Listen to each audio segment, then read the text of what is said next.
Pour le premier transport de la matériothèque, on est arrivé en pièces détachées pour la simple et bonne raison que ça sortait de l'atelier, tout simplement. Alors, on a transporté en 3 groupes d'éléments, le socle, la maison à 1/6, puis les tiroirs séparément. Ça a passé très juste dans l'entrée de la bibliothèque d'Arvida.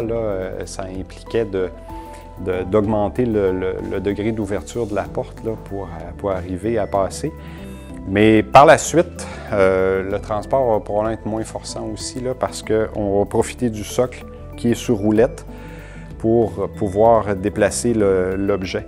Pour le premier transport, toutes les maquettes accessoires ont été mises à part là, parce que c'était démonté dans l'atelier.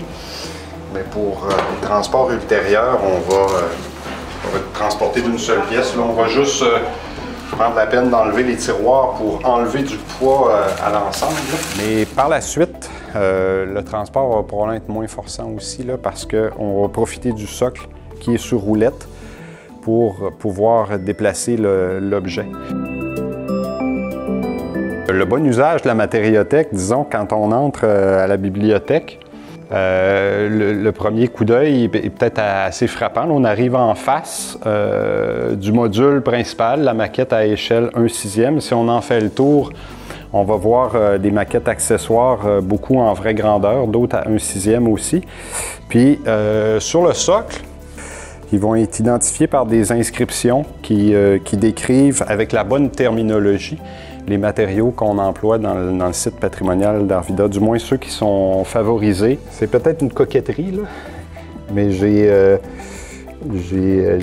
pris la décision d'identifier de manière manuscrite les indications des maquettes accessoires en copiant la calligraphie qu'on trouve sur les plans de la première phase de construction d'Arvida. C'était juste un souci esthétique, là. Il y a aussi des tiroirs à l'intérieur desquels il y a plusieurs encore maquettes accessoires. Il va y avoir aussi du matériel 2D qui va venir un peu plus tard, donc des fiches techniques.